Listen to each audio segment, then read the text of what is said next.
तो जो व्यक्ति नींद वाला तो होगा कम से कम, नींद से तो नहीं छूटे होंगे, नींद तो आती रहती है ना।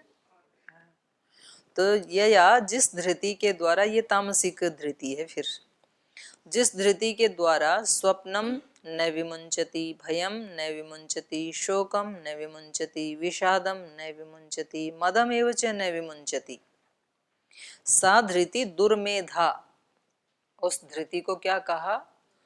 दुर्मेधा। एक तो होती है सुमेधा, अच्छी मेधा, और उससे उल्टी हो गई दुर्मेधा, बुरी मेधा, बुरी बुद्धि, जिसको मूर्ख कहते हैं। यही मूर्खता है। व्यक्ति हमेशा नींद में टूलता रहे, भय से युक्त रहे, शोक से युक्त रहे, विषाद से युक्त रहे, घमंड से युक्त रहे, ये क्या है? मूर्खता। मूर्ख वो नहीं है जिसने किताबें नहीं बांचनी आती हैं, वो मूर्ख नहीं है। ये मूर्ख है जो ऐसे करता है। तो ये तामस, तो ये 3 प्रकार की धृति बता दी, सात्विक, राजसिक, तामसिक। अब आगे 3 प्रकार का सुख बता रहे हैं। यद्यपि सुख ये पीछे का जो प्रसंग है इससे कहा ही जा चुका है। जिसके कर्म सात्विक हैं, जिसका ज्ञान सात्विक है, जिसकी बुद्धि सात्विक है, जिसकी धृति सात्विक है, उस व्यक्ति को सुख है। और जिसकी ये नहीं है उसको दुख है। जिसकी ये 4-5 राजसिक हैं उसको मीडियम दुख है, जिसकी तामसिक है उसको अत्यंत दुख है। लेकिन फिर भी क्योंकि सुख के लिए तो सारी सृष्टि प्रयासरत है, तो इसलिए अब सुख की व्याख्या कर रहे हैं। ये हर एक व्यक्ति को खोज सुख की है, और सुख तो उपनिषद की भाषा में तो यो वही भूमा, सुख वो ही है। उससे पहले व्यक्ति सुखी होता नहीं है जब तक वो ना मिले। तो भूमा ही सुख है। तो अब ये भी सुख की मीमांसा कर रहे हैं, तो एक बार बोल लेते हैं इनको ना। सुखम तो इदानीं त्रिविधम शृणु मे भरतर्षभ, अभ्यासाद्रमते यत्र दुःखान्तं च निगच्छति, यत्तदग्रे विषम इव परिणामे मृतोपमम्, तत्सुखं सात्विकं प्रोक्तम् आत्मबुद्धिप्रसादजम्, विषयेन्द्रिय संयोगात् यत्तत् अग्रे अमृतोपमं, परिणामे विषमिव तत् सुखं राजसंस्मृतं, यदग्रे चानुबन्धे च सुखं मोहनमात्मनः, निद्रालयस्य प्रमाथोत्थं तत्तामसं समुदाहृतं, न तदस्ति पृथिव्यां वा दिवि देवेषु वा पुनः, सत्वं प्रकृतिजैर्मुक्तं यद्देभिः स्यात् त्रिभिर्गुणैः। इदानीं त्रिविधं सुखम भरतर्षभ में शृणु। हे भरतकुल में श्रेष्ठ अर्जुन, इदानीं अब मैं मुझसे त्रिविधम सुखम शृणु, 3 प्रकार के सुख के बारे में सुनो। अब अभ्यासात् रमते यत्र दुखांतम, दुखांतम च निगच्छति। कह रहे हैं यत्र, जहां या जिसमें, अभ्यासात अभ्यास से, रमते रमण करता है, दुखांतम दुख के अंत को, निगच्छति प्राप्त कर लेता है। जैसे दीर्घ काल तक रहने के कारण मनुष्य अभ्यास में दीर्घ काल रहे। अभ्यास की डेफिनेशन की से तो दीर्घ काल नैरंतर्य, तो वो दीर्घ काल जिसमें रमण कर चुका है, और नैरंतर्य निरंतर करता रहा है और श्रद्धा पूर्वक करता रहा है। तो अभ्यासात रमते यत्र, जहां अभ्यास के कारण ये काफी लंबे समय तक उस अभ्यास में रमण कर चुका है, तो फिर दुखांतम निगच्छति, दुख के अंत को अर्थात सुख को प्राप्त कर लेता है। तो वही उपाय बता दिया इन्होंने, जो महर्षि पतंजलि ने बताया ना, वही बता दिया दूसरे शब्दों में। वैसे दर्शन बाद के हैं, गीता उससे पहले का है। दर्शनों का काल है तो उसी समय का, मतलब लगभग 150 वर्षों का ही अंतर है, ज्यादा नहीं है। तो उन्होंने कहा अभ्यास वैराग्याभ्याम तन निरोध, और फिर अभ्यास को कह दिया से तो दीर्घ काल निरंतर सत्कारा सेवित तो दृढ़ भूमि, और इन्होंने कह दिया अभ्यासात रमते यत्र। तो अभ्यास की बात दोनों ने समान ही कही है। अभ्यासात रमते यत्र दुखांतम च, तो कई प्रकार का अभ्यास होता है। हम जीवन में कई कई प्रकार के अभ्यास करते हैं। व्यायाम का अभ्यास, प्राणायाम का अभ्यास, पढ़ाई का अभ्यास, सुबह जल्दी उठने का अभ्यास, लौकी की सब्जी खाने का अभ्यास, काढ़ा गिलोय का काढ़ा पीने का अभ्यास, तबला बजाने का अभ्यास, हारमोनियम बजाने का अभ्यास, और किसका करते हैं? गाने का अभ्यास है, करते हैं। इधर नहीं करते, यहाँ है। हाँ वो तो ठीक है, वहां तो अनेक अनेक अभ्यास करते हैं। झूठ बोलने का अभ्यास वो तो बचपन से ही कर रखा है। बहाना मारने का अभ्यास, कोई भी बहाना मार देंगे, झूठ बोल देंगे, नहीं जी ऐसे नहीं, ऐसे हो गया था। हाँ हाँ, नहीं मैं तो सबके लिए ही कह रही हूँ, केवल आपके लिए नहीं। तो तरह तरह के हमने अभ्यास कर रखे हैं, और जो जो अभ्यास किए हैं उनमें हम अब रमण कर रहे हैं आराम से। अब कोई पुरुषार्थ नहीं करना पड़ता, वो पहले से ही कर लिया अभ्यास सारी चीजों का। हमने जिन जिन चीजों का अभ्यास कर लिया वो अब सहज रूप से हो रही हैं।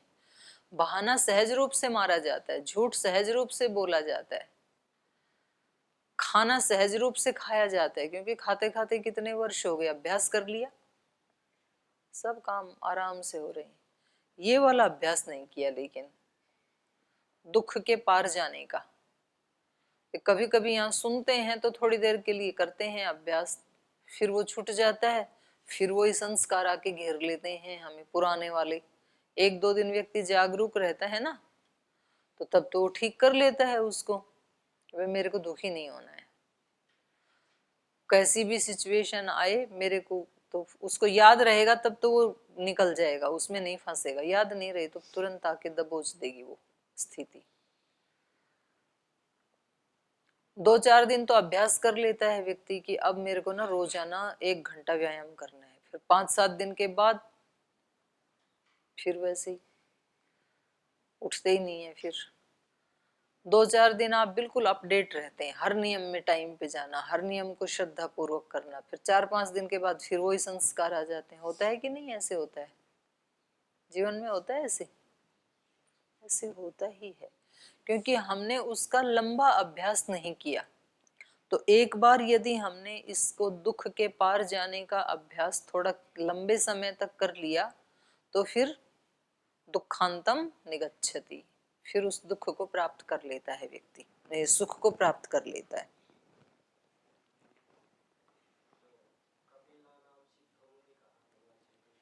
हाँ,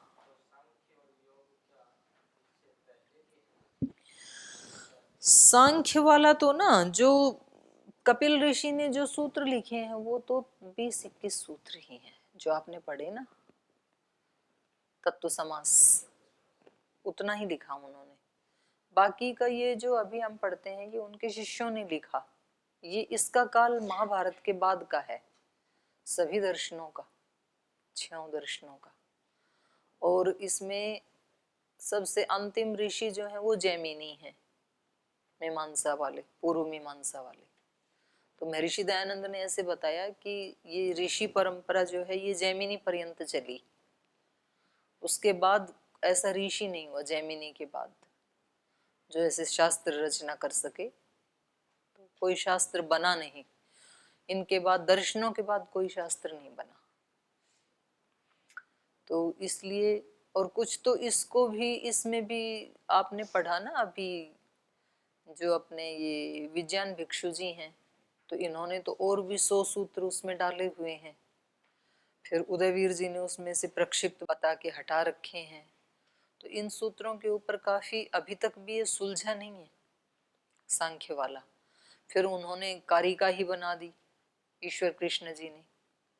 मतलब ज्यादातर जगह कारिका ही पढ़ाई जाती हैं, और तो ये विवादित है।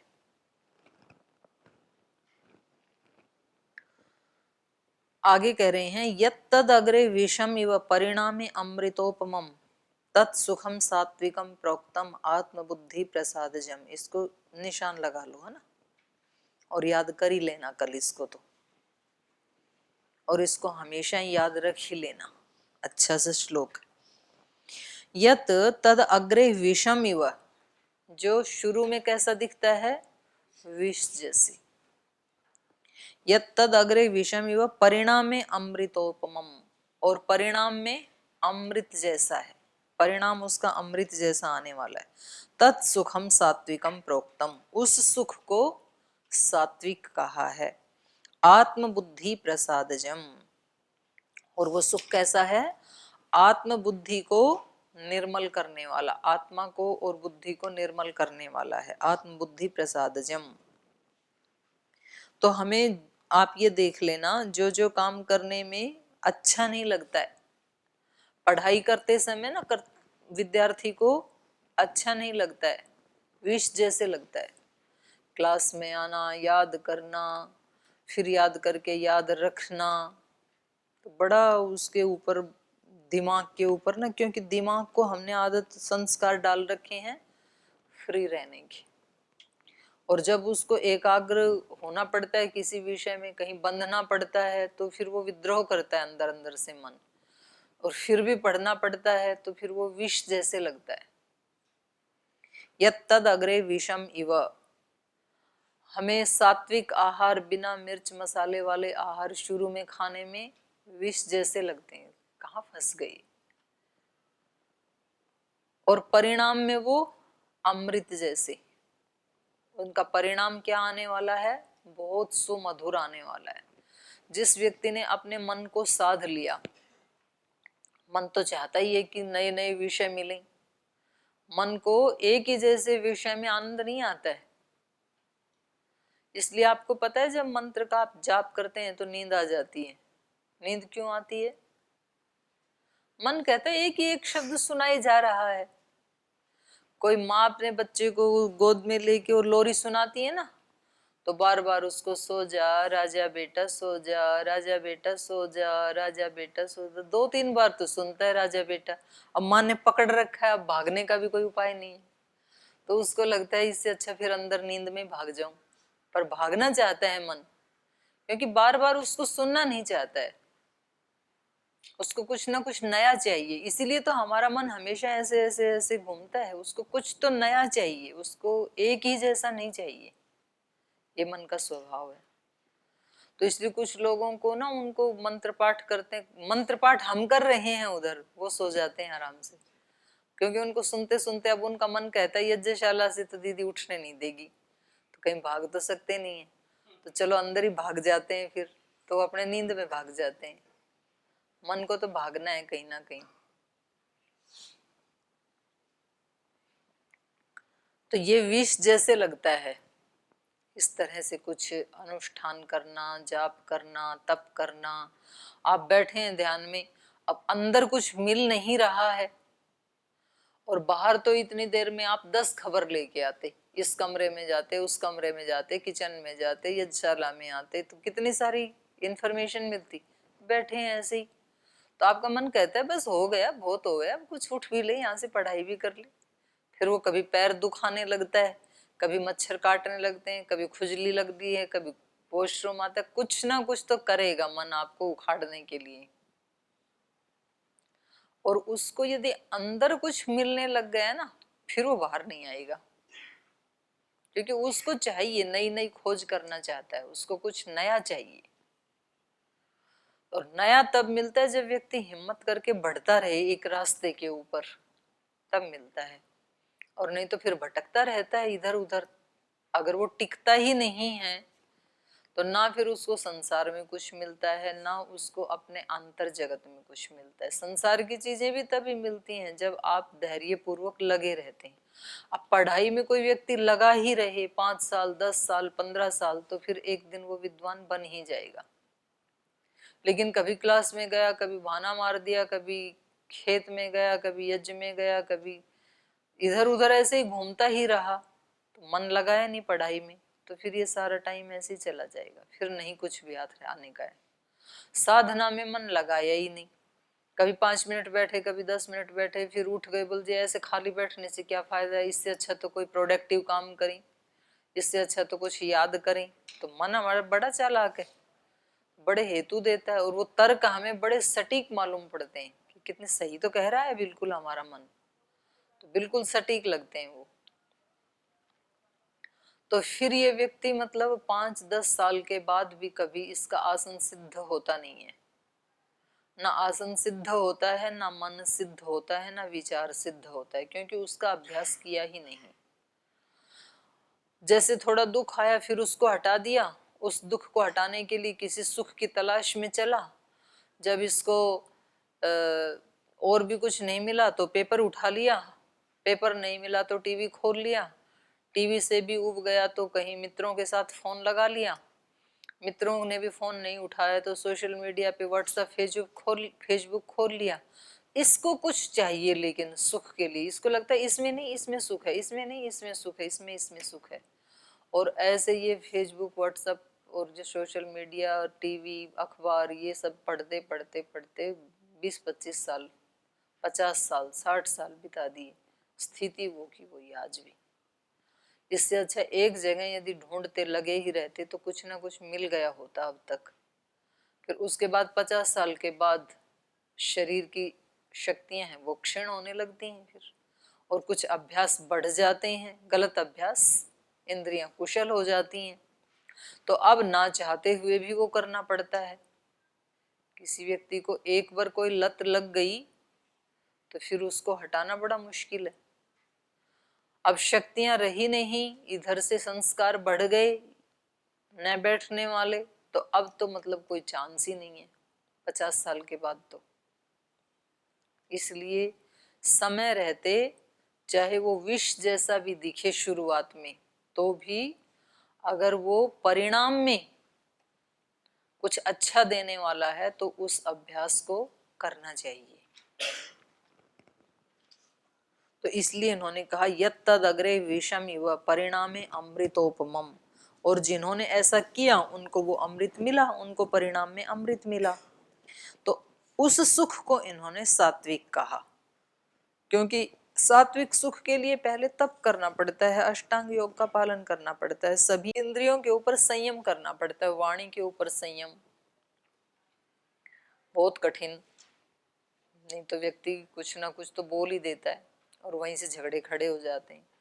वाणी के ऊपर संयम करना बहुत कठिन, दृष्टि के ऊपर संयम करना बहुत कठिन, क्योंकि दृष्टि को तो ना लुभावनी लुभावनी चीजें दिखती हैं, उसको ब्रह्म दिखता ही नहीं है।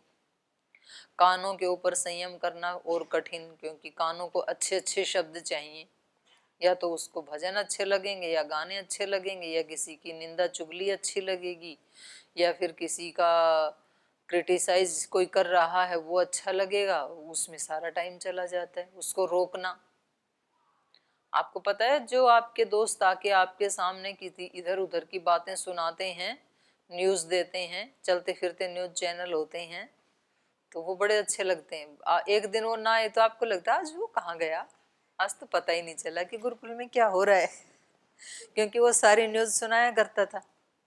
तो कानों को ऊपर संयम करना ये कठिन बात एक।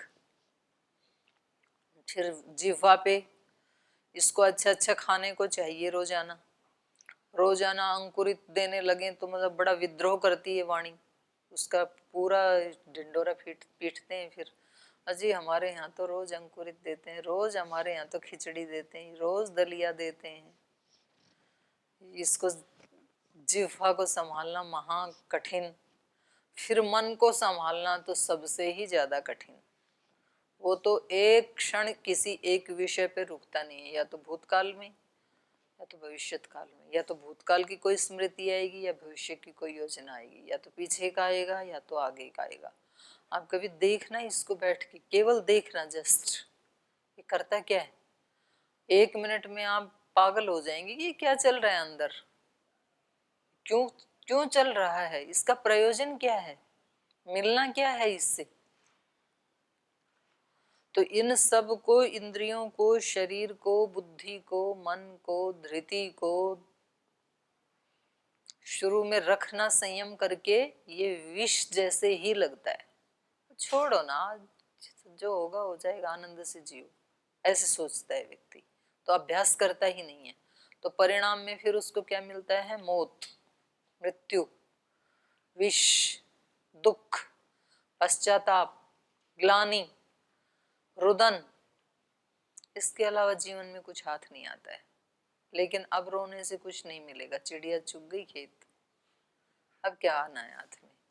और शुरू में जो लगता है विष जैसे, फिर भी उसमें लगे ही रहे, तो परिणाम में क्या मिलना है, अमृत, हाथ वो आएगा। फिर जितना जितना मन को संयमित कर लिया, विचारों को, भावों को संयमित कर लिया, उनको चलाना सीख लिया, अपने सुख की जिम्मेदारी, अपने दुख की जिम्मेदारी स्वयं ले ली और उसका अभ्यास कर लिया, अब आप निश्चिंत होकर जियो। 100 साल जियो भले ही संसार में, चाहे 200 जी लो, 400 तक जी लो, जितना मर्जी जियो, फिर कोई दिक्कत नहीं है। विषय इंद्रिय संयोगात यत् तदग्रे अमृतोपमम परिणामे विषम इव तत्सुखम राजसम स्मृतम, उससे उल्टा राजस सुख है, राजसिक सुख है। ये सुख कैसा है, विषय इंद्रिय संयोगात, ये इंद्रिय और इंद्रियों के विषयों के संयोग से मिलने वाला है। ये तो इंद्रियों के विषय शब्द, स्पर्श, रूप, रसगंध, और उनसे जो मिलने वाला सुख है, उसके पीछे तो सारा संसार पागल हो रखा है, सब उसी के पीछे ही भाग रहे हैं, इंद्रियों के सुख के लिए ही तो भाग रहे हैं सब।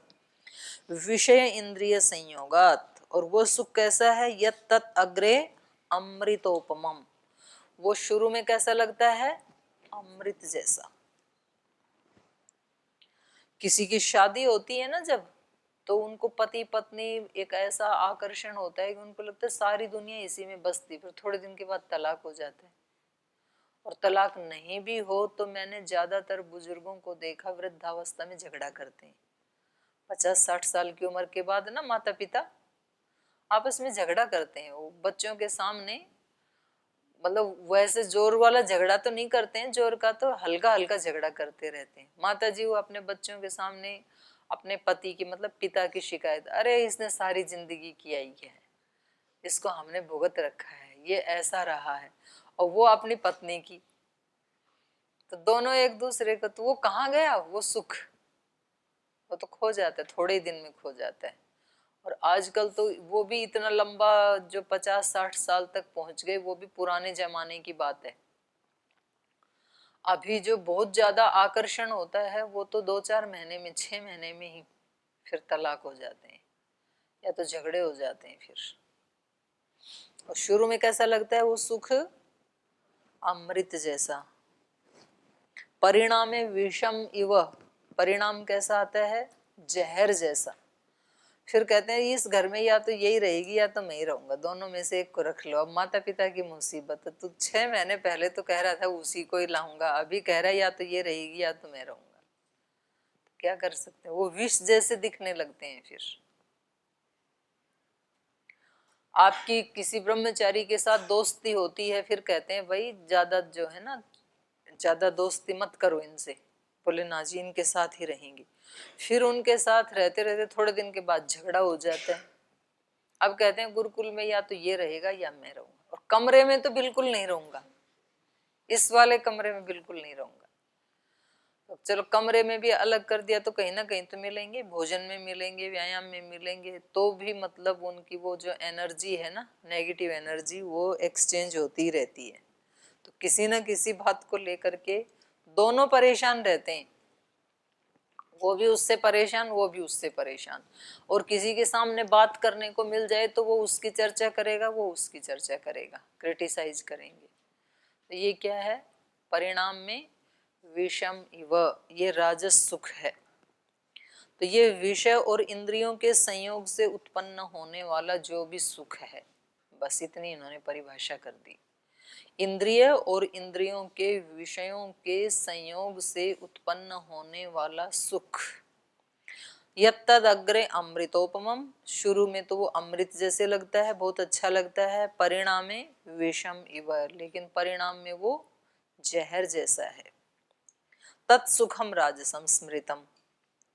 तो ये दो पढ़ लिए, फिर ये तामस सुख है जो है, ये इसको फिर कल पढ़ेंगे।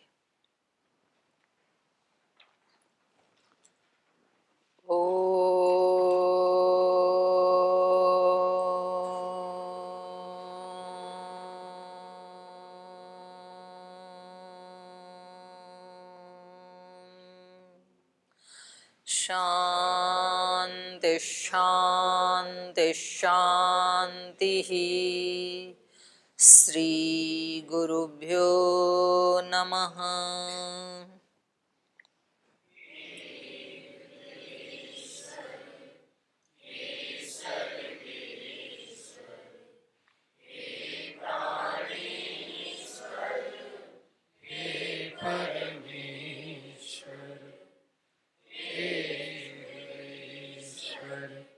हे सर्वेश्वर, हे प्राणेश्वर, हे परमेश्वर, हे समर्थ, हे करुणा सिंधु, हे समर्थ, हे करुणा सिंधु, विनती ये स्वीकार करो, विनती ये स्वीकार करो।